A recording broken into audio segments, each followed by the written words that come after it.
She wouldn't know how to act here. Mom told the guests about my absence. Everyone nodded sympathetically. Then the governor asked for his chief strategist. Mom's social climbing ladder collapsed. I grew up watching my mother transform herself into someone unrecognizable. Patricia Hartwell, born Patty Morgan in a 2-bedroom rental in Bakersfield, spent my entire childhood erasing every trace of where she came from. My father had money, old pharmaceutical money, from his grandfather's patent on a blood pressure medication. And Mom saw marriage to Richard Hartwell as her golden ticket out of obscurity. She succeeded, mostly. By the time I turned 10, she perfected her accent, memorized wine regions, and could discuss modern art with enough confidence to fool almost anyone. Our house in Atherton became her stage, and she performed flawlessly at every dinner party, charity luncheon, and country club event. But I was her problem. My name is Gina Hartwell, though I've always preferred Gina. That preference alone drove my mother to distraction. Ladies didn't have nicknames, she'd say, straightening my collar or yanking a brush through my hair with unnecessary force. Ladies didn't read science fiction novels at the dinner table. Ladies certainly didn't express opinions about politics or correct their elders when they were factually wrong. I did all of those things. The harder Mom pushed me toward her vision of perfection, the harder I resisted. She enrolled me in cotillion. I accidentally showed up in jeans. She signed me up for Junior League volunteer projects. I organized a protest about their lack of meaningful community impact. She introduced me to the sons of her wealthy friends. I brought home Tommy Chen, whose parents owned a dry cleaning business, and who made me laugh until my stomach hurt. Dad found it amusing, at least at first. He'd wink at me across the dinner table while Mom launched into another lecture about propriety. But he traveled constantly for work, and when he was home, he was too exhausted to referee our battles. Eventually, he stopped trying. High school was warfare. Mom threw elaborate Sweet 16 parties for my classmates' daughters, then raged when I refused to have one. She'd appear at my school unannounced, checking that I hadn't changed out of the outfit she'd selected that morning. Once she found me in the bathroom wearing the band t-shirt I'd hidden in my backpack, and she didn't speak to me for 3 days. "You're embarrassing me," she'd hiss whenever we were alone. "Do you have any idea what people think when they see you acting like this?" I wanted to scream that I didn't care what people thought, but that would have been a lie. I cared deeply. I just cared about different things than she did. I cared about getting into a good college on my own merit. I cared about the debate team I joined despite her objections. I cared about my friends, real friends who liked me for who I actually was. The breaking point came during my senior year. I'd been accepted to Stanford with a full academic scholarship, focusing on political science. I was ecstatic. Dad was proud. Mom was furious. "You're going to study politics?" She spat the word like it was profane. "Gina, I've spent years cultivating relationships with the right families. Do you know how many of their daughters are engaged by 22? And you want to what? Work in some dusty campaign office?" "I want to make a difference," I said quietly. "You'll make yourself unmarriageable." She stood in my doorway, arms crossed, her face arranged in that expression of perpetual disappointment I knew so well. Political science leads to law school or lobbying or God knows what else. Men don't want wives who argue policy at dinner parties. Then I'll find a man who does. Her laugh was bitter. "You're living in a fantasy world. This is real life, Gina. Connections matter. Reputation matters. And right now, you're on track to throw away every advantage I've given you." The argument escalated. She threatened to refuse to pay for Stanford, even though I didn't need her money. She threatened to cut me off entirely. She said things that night I'll never forget, about how I was selfish and ungrateful, how I'd always been difficult, how she sometimes wondered if the hospital had sent home the wrong baby. I moved out 2 weeks after graduation. Dad helped me quietly, transferring money into an account Mom didn't know about and driving me to my apartment himself. He hugged me goodbye in the parking lot and told me he was sorry. "For what?" I asked. "For not standing up to her more, for letting it get this bad?" He paused, looking tired. "I'm filing for divorce, Gina. I should have done it years ago." I wasn't surprised. Their marriage had been cold for as long as I could remember, held together by inertia and Dad's conflict avoidance. "Does she know?" "She will by next week. I wanted to tell you first." He squeezed my shoulder. "This isn't your fault. This has been coming for a long time. The divorce was finalized during my freshman year at Stanford. Dad got the house initially, then sold it and split the proceeds with Mom. She bought a smaller place in Menlo Park, still expensive but a step down from Atherton. Dad moved to San Francisco, closer to his office, and seemed lighter somehow, freer. College was liberation. I threw myself into my studies with an intensity that surprised even me. Political science fascinated me. The machinery of government, the way policy shaped lives, the potential to create real change. I interned for a congressional campaign my sophomore year, then a state senator my junior year. By senior year, I was working part-time for Governor Marcus Whitfield's policy team while finishing my degree. Governor Whitfield was everything a politician should be. Pragmatic but principled, smart without being condescending, genuinely interested in solving problems rather than just winning elections. His chief strategist, Caroline Mills, took me under her wing. She saw something in me, she said, a hunger to do meaningful work. After graduation, Caroline offered me a job. Not an internship or an assistant position, a real job as a junior strategist on the governor's re-election campaign. The office was in Sacramento, so I found an apartment there and settled into the long hours and intense pace of campaign work. The campaign was brutal and exhilarating in equal measure. 18-hour days, constant crisis management, the pressure of knowing that our work could shape the state's future. I loved every exhausting minute of it. We won by a larger margin than anyone had predicted, and Caroline credited our ground game and messaging strategy work I'd led significant portions of. When Governor Whitfield appointed Caroline as his chief of staff, she created a new position, chief strategist. She recommended me. I was 25 years old and terrified. But the governor trusted Caroline's judgment. I got the job. Throughout all of this, my relationship with my mother remained frozen. She'd call twice a year, my birthday and Christmas, with brief, performative conversations that satisfied her sense of maternal obligation without requiring actual connection. I never told her about my promotion to chief strategist. When she asked what I was doing, I'd say still working with the governor's team, which was technically true. She assumed I remained in some junior administrative role and never asked for details. I saw Dad regularly. We'd meet for lunch in San Francisco when I could get away from Sacramento for a day, and he'd catch me up on his life. 2 years after the divorce, he'd met Susan, a middle school teacher with a warm laugh and none of Mom's social pretensions. They married quietly, and I was thrilled for him. Through him, I heard occasional updates about Mom, that she joined more committees, was hosting more parties, was pursuing connections with increasingly prominent families. She asks about you sometimes, Dad mentioned during one lunch. I tell her you're doing well, but I don't share details. I figure if she wants to know about your life, she should ask you directly. Does she know you still see me? She does. She asked me once what you were doing, and I told her I wasn't going to be her source of information about you. That if she wanted a relationship with you, she needed to build it herself. He stirred his coffee. She didn't like that. I'm sure she didn't. Mom never remarried after the divorce. Instead, she doubled down on her social climbing, joining more committees, hosting more parties, pursuing connections with increasingly prominent families.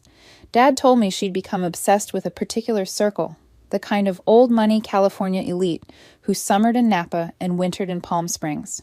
She's trying to get invited to the Piton Foundation Gala, Dad mentioned during one lunch. Apparently, it's the event of the year. I knew about the Piton Foundation.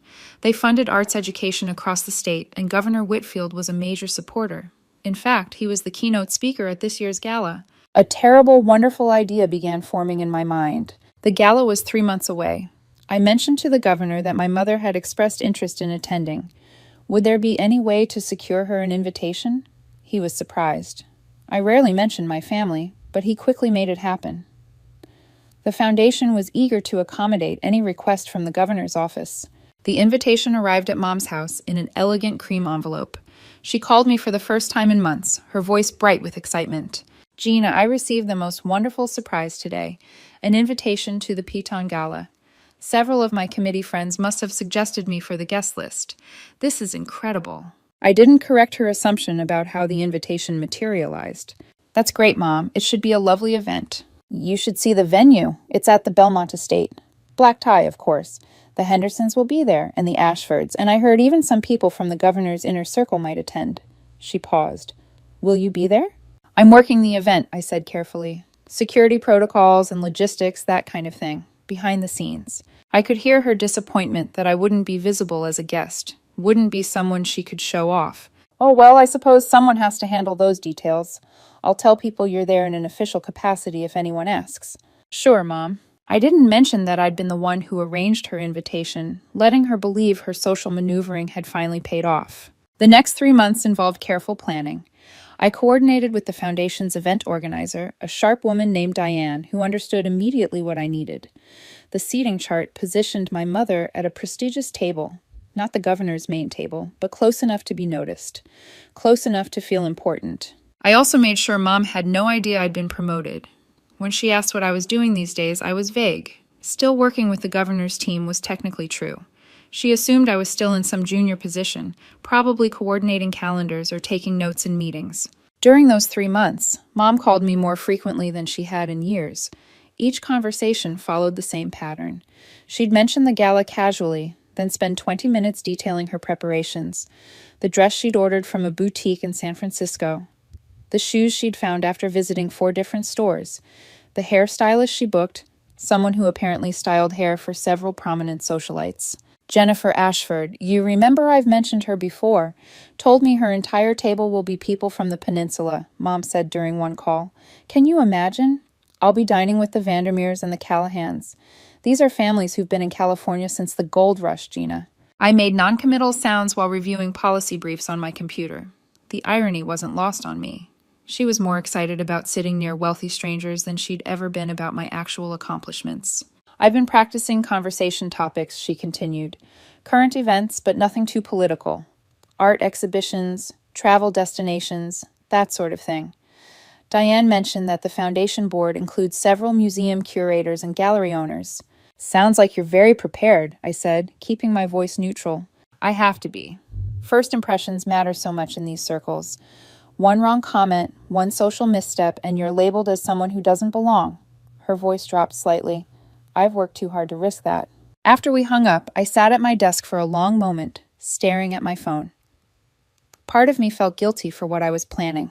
But another part, the part that remembered every criticism, every dismissal, every time she'd made me feel inadequate, felt grimly satisfied.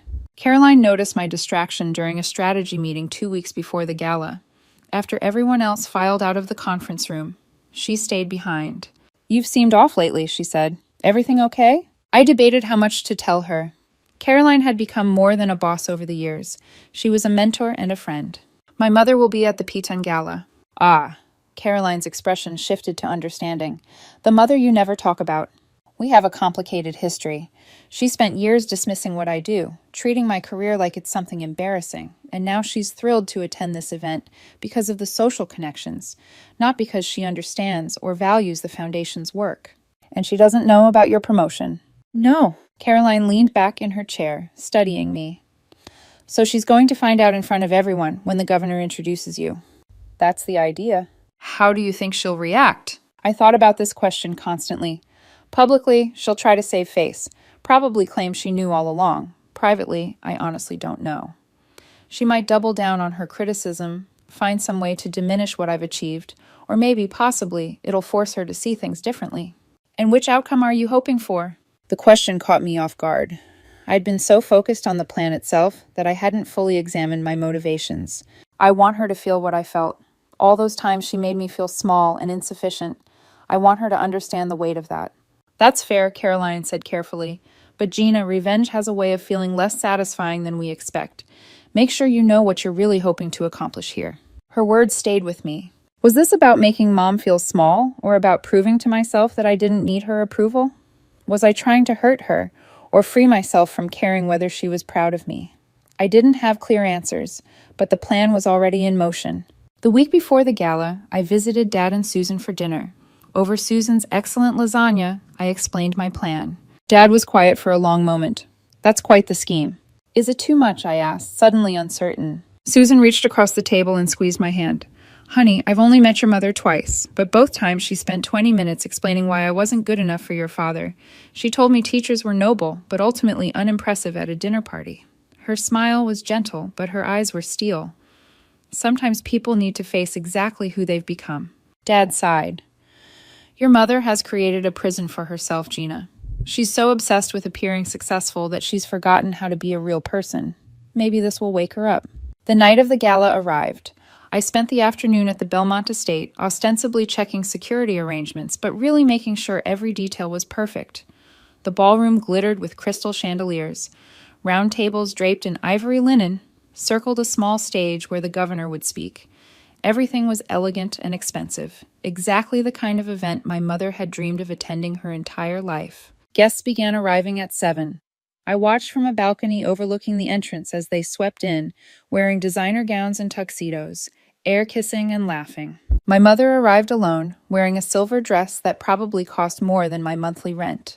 Her hair was perfectly styled, her makeup flawless. She looked beautiful and desperately eager to impress. I watched her work the pre-dinner reception, attaching herself to conversations, laughing at jokes, mentioning her invitation as if it proved her belonging. Some people were polite, others were dismissive. She didn't seem to notice the difference. Dinner service began at 8. I made my way down to the main floor, staying in the background, but visible if anyone from the governor's team needed me.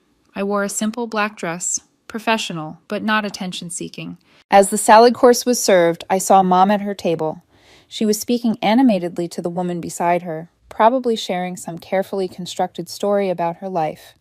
The woman nodded politely while checking her phone under the table. The fish course came and went. Mom was glowing, clearly thrilled to be there. She kept glancing toward the governor's table as if hoping to make eye contact, to be acknowledged by someone important. Between the main course and dessert, Governor Whitfield took the stage. He spoke eloquently about the Foundation's work, about the importance of arts education, about building a future where every child had access to creativity and culture. The room was rapt. Then he shifted topics slightly. Before I conclude, I want to recognize someone who's been instrumental in shaping policy around education funding in our state. My chief strategist has worked tirelessly to build coalitions and find common ground on issues that matter deeply to all of us here tonight. She's brilliant, dedicated, and she's made me a better governor. He gestured towards the back of the room. Gina Hartwell, would you come up here, please? The room erupted in applause. I felt my face flush as I walked toward the stage, acutely aware of hundreds of eyes on me. The governor shook my hand warmly, and I stepped up to the microphone. From my vantage point on stage, I could see the entire ballroom. I could see the Foundation board members nodding approvingly. I could see the governor's staff clapping enthusiastically. I could see Dad and Susan at their table, Dad grinning proudly. And I could see my mother. She'd gone completely pale. Her mouth hung slightly open, her carefully composed expression shattered. The woman beside her leaned over and whispered something, probably asking if she knew me. I watched Mom's lips move, watched her struggle to form words. I kept my remarks brief. I thanked the Foundation, thanked the governor for his leadership, emphasized the importance of the work we were doing together. Professional and polished. Everything Mom had wanted me to be, just not in the way she'd imagined. The applause came again as I stepped down from the stage. People I'd never met approached to shake my hand or introduce themselves. I handled it gracefully, years of watching Mom perform at social events giving me an unexpected blueprint for this moment. Through the crowd, I saw her. Mom was standing now, clutching her purse like a lifeline. The woman at her table was staring at her with undisguised curiosity. I caught a fragment of their conversation as I moved closer. "You said she was your daughter," the woman was saying. "Yes, but I had no idea I thought she was just..." Mom stammered, her careful diction collapsing. "You didn't know your own daughter was the governor's chief strategist?" The woman's tone held disbelief and something sharper. Judgment. A man from the next table leaned in.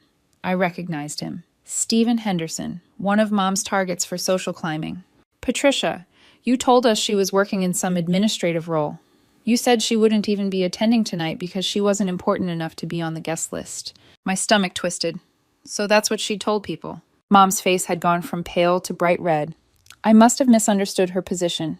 She's very private about her work. "Clearly," Henderson said dryly, "though it seems like quite an oversight." I should have felt triumphant. This was what I'd planned after all.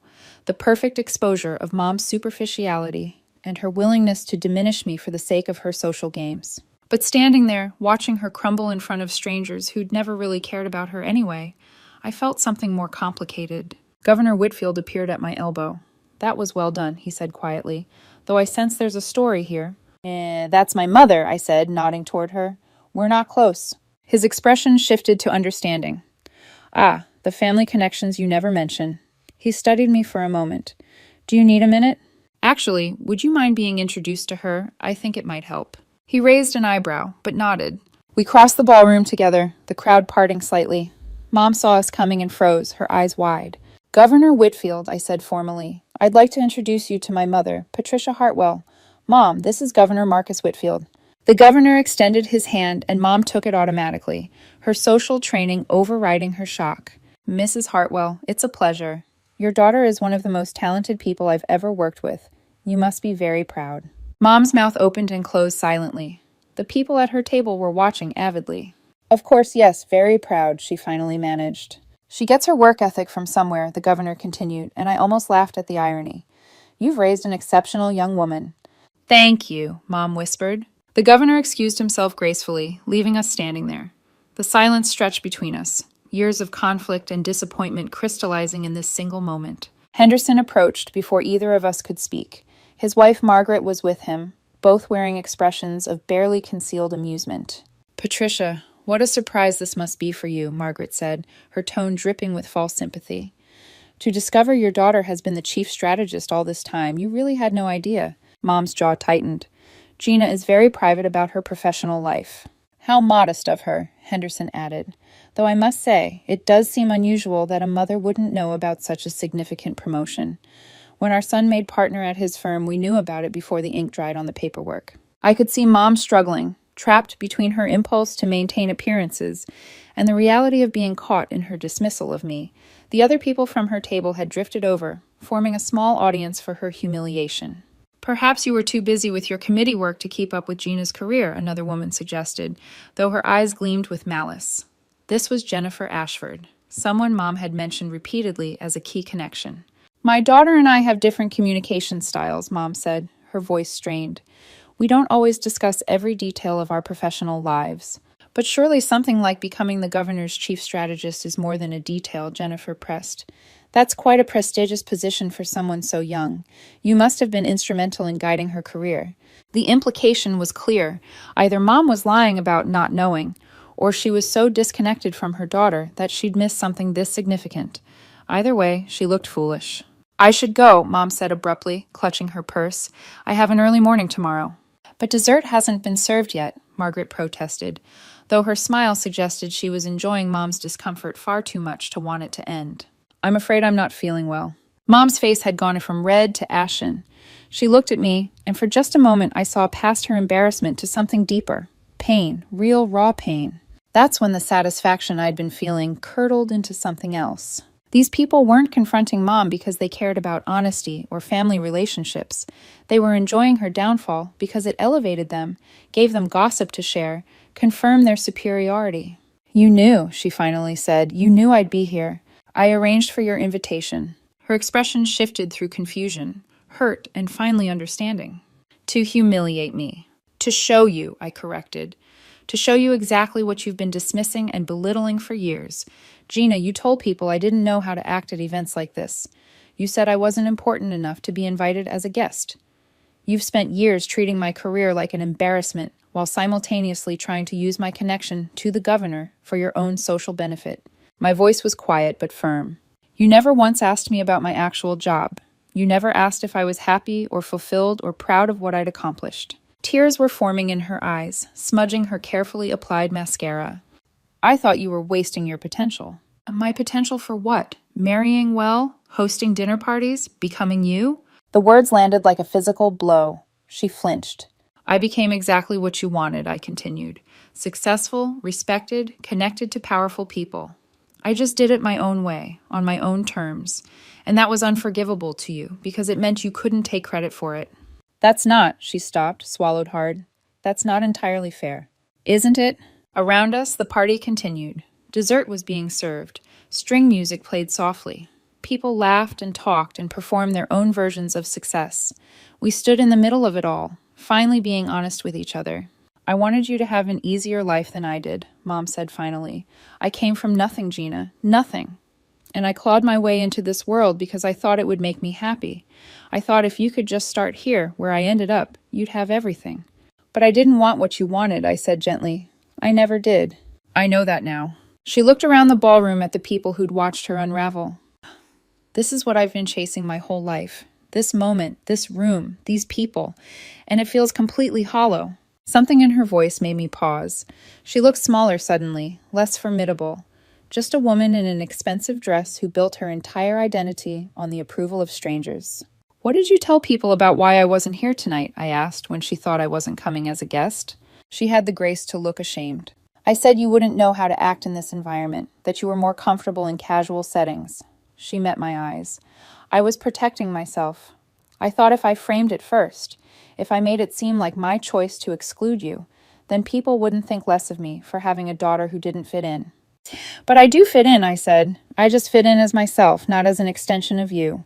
"I see that now." She dabbed at her eyes with a napkin. "I see a lot of things now." Dad appeared then, Susan beside him. He took in the scene, Mom's tears, my rigid posture, the interested observers pretending not to watch, and made a decision. "Patricia," he said cordially, "would you like some air? There's a beautiful garden outside." Mom looked at him gratefully. "That would be nice."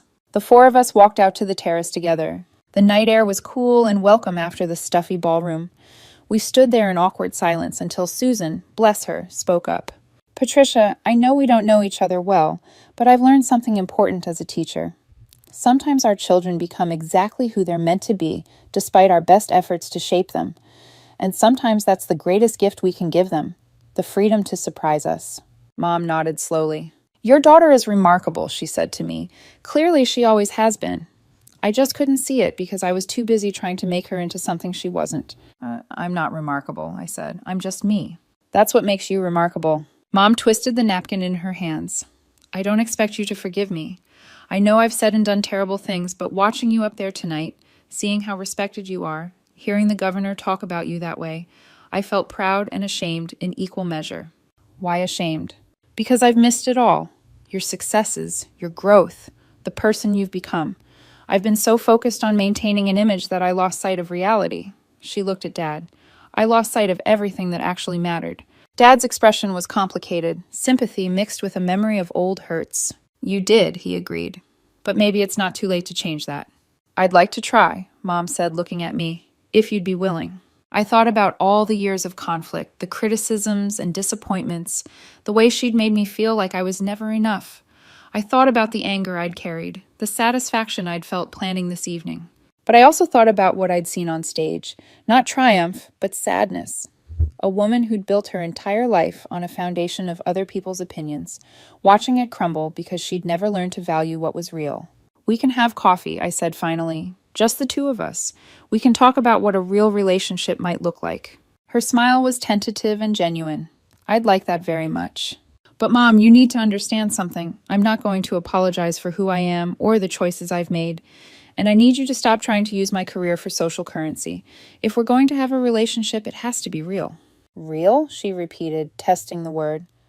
"I'm not sure I know how to do that anymore." "Then we'll figure it out together." The rest of the evening passed in a blur. I circulated through the ballroom, did my job, made small talk with donors and politicians. Mom left early, slipping out quietly with a small wave in my direction. The people at her table were whispering, no doubt dissecting the evening's drama, but she held her head high as she left. Dad and Susan stayed until the end. When the last guests had departed and the staff began breaking down the event, Dad pulled me into a long hug. "I'm proud of you," he said, "not just for your success, but for giving her a chance at the end there." "I don't know if it'll work," I admitted. "We're basically strangers at this point." "Maybe that's not the worst place to start. You can build something new instead of trying to fix something that was always broken." Over the following weeks, Mom and I met for coffee 3 times. The conversations were stilted at first, both of us tiptoeing around decades of hurt. But slowly, something began to shift. She asked about my work, really asked, and listened to the answers.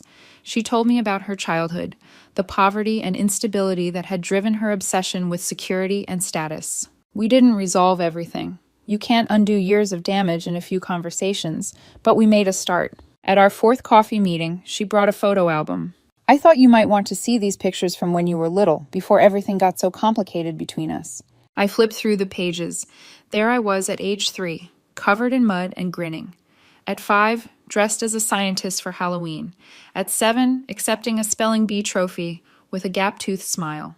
In every photo, I looked happy. And in several of them, Mom was smiling too, genuinely smiling, not the practiced social smile I'd grown up with.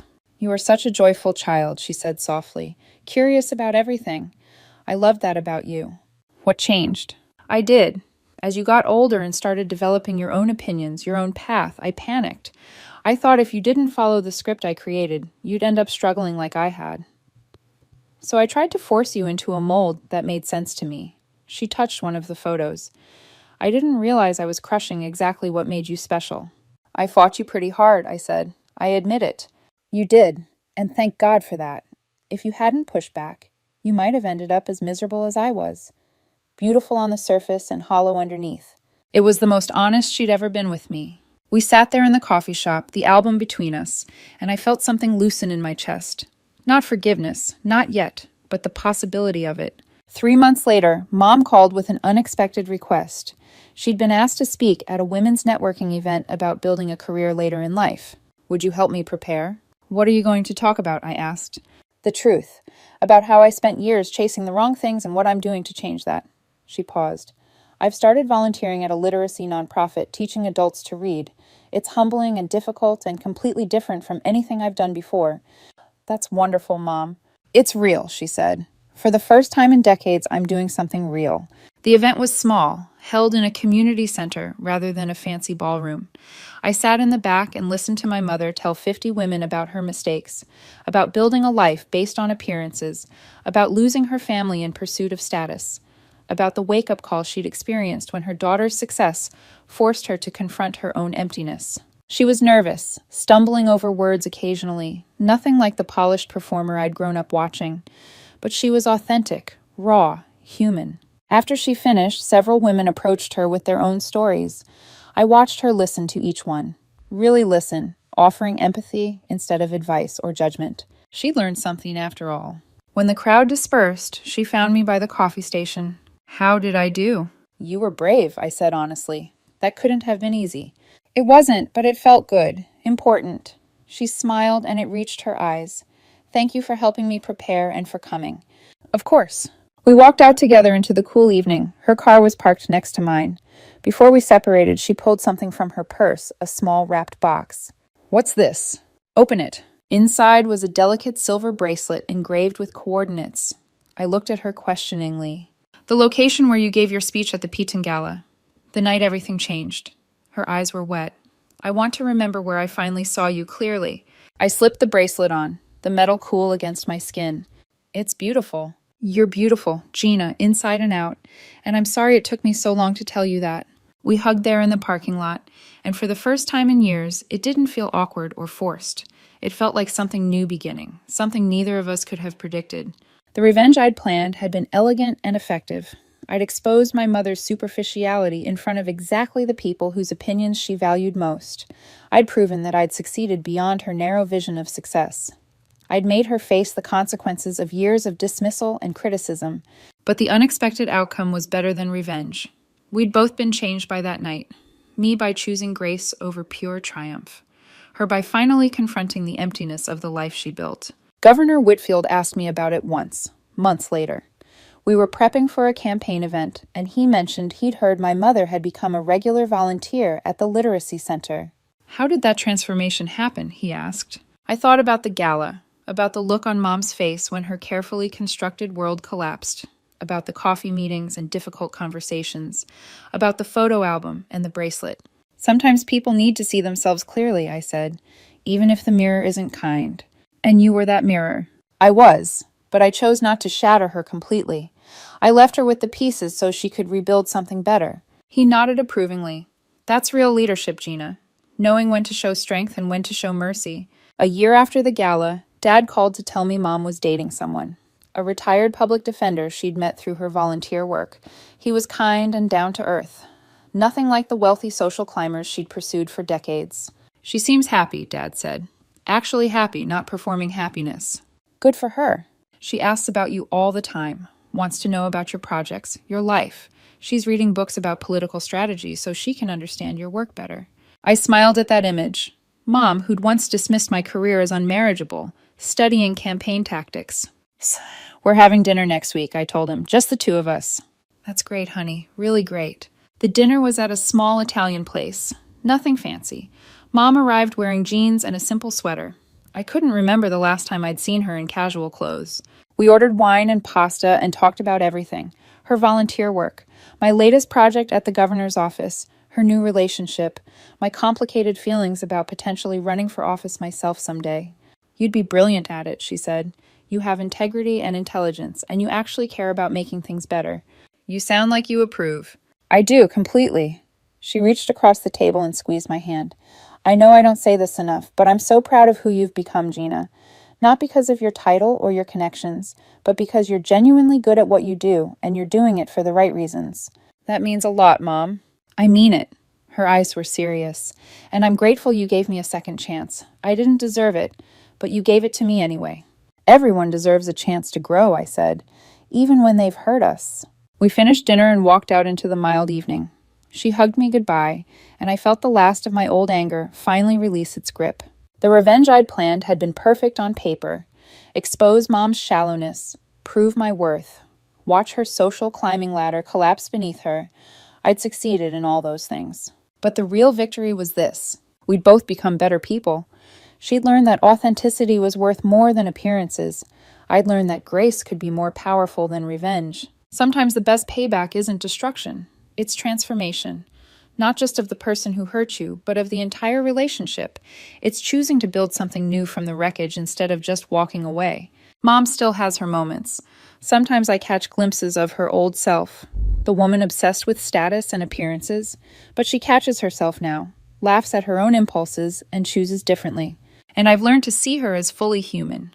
Not the villain of my childhood or the reformed mother of my adulthood, but a complicated person who made mistakes and found the courage to change. The bracelet she gave me never leaves my wrist. When people ask about the coordinates engraved on it, I tell them it marks the location of an important night, the night my mother's world collapsed, and we both found the opportunity to rebuild something better. That night at the Piton Gala, I thought I was executing perfect revenge. What I actually did was create an opening for forgiveness, growth, and reconciliation, not because I'm a saint or because Mom suddenly became perfect, but because we both chose to be brave enough to try. The governor's question to me still echoes sometimes. That's real leadership, knowing when to show strength and when to show mercy. I showed strength that night on stage, claiming my accomplishments and refusing to be diminished. But I showed mercy in the garden afterward, offering my mother a path forward instead of just leaving her in ruins. Both were necessary, both mattered. A year after the gala, Dad called to tell me Mom was dating someone, a retired public defender she'd met through her volunteer work. He was kind and down to earth, nothing like the wealthy social climbers she'd pursued for decades. She seems happy, Dad said. Actually happy, not performing happiness. Good for her. She asks about you all the time, wants to know about your projects, your life. She's reading books about political strategy, so she can understand your work better. I smiled at that image. Mom, who'd once dismissed my career as unmarriageable, studying campaign tactics. Hey, we're having dinner next week, I told him. Just the two of us. That's great, honey. Really great. The dinner was at a small Italian place. Nothing fancy. Mom arrived wearing jeans and a simple sweater. I couldn't remember the last time I'd seen her in casual clothes. We ordered wine and pasta and talked about everything. Her volunteer work, my latest project at the governor's office, her new relationship, my complicated feelings about potentially running for office myself someday. You'd be brilliant at it, she said. You have integrity and intelligence, and you actually care about making things better. You sound like you approve. I do, completely. She reached across the table and squeezed my hand. I know I don't say this enough, but I'm so proud of who you've become, Gina. Not because of your title or your connections, but because you're genuinely good at what you do, and you're doing it for the right reasons. That means a lot, Mom. I mean it. Her eyes were serious. And I'm grateful you gave me a second chance. I didn't deserve it, but you gave it to me anyway. Everyone deserves a chance to grow, I said, even when they've hurt us. We finished dinner and walked out into the mild evening. She hugged me goodbye, and I felt the last of my old anger finally release its grip. The revenge I'd planned had been perfect on paper. Expose Mom's shallowness, prove my worth, watch her social climbing ladder collapse beneath her. I'd succeeded in all those things. But the real victory was this. We'd both become better people. She'd learned that authenticity was worth more than appearances. I'd learned that grace could be more powerful than revenge. Sometimes the best payback isn't destruction. It's transformation. Not just of the person who hurt you, but of the entire relationship. It's choosing to build something new from the wreckage instead of just walking away. Mom still has her moments. Sometimes I catch glimpses of her old self, the woman obsessed with status and appearances, but she catches herself now, laughs at her own impulses, and chooses differently. And I've learned to see her as fully human. Not the villain of my childhood or the reformed mother of my adulthood, but a complicated person who made mistakes and found the courage to change. The bracelet she gave me never leaves my wrist. When people ask about the coordinates engraved on it, I tell them it marks the location of an important night. The night my mother's world collapsed and we both found the opportunity to rebuild something better. That night at the Pitan Gala, I thought I was executing perfect revenge. What I actually did was create an opening for forgiveness, growth, and reconciliation. Not because I'm a saint or because Mom suddenly became perfect, but because we both chose to be brave enough to try. The governor's question to me still echoes sometimes. That's real leadership, knowing when to show strength and when to show mercy. I showed strength that night on stage, claiming my accomplishments and refusing to be diminished. But I showed mercy in the garden afterward, offering my mother a path forward instead of just leaving her in ruins. Both were necessary. Both mattered.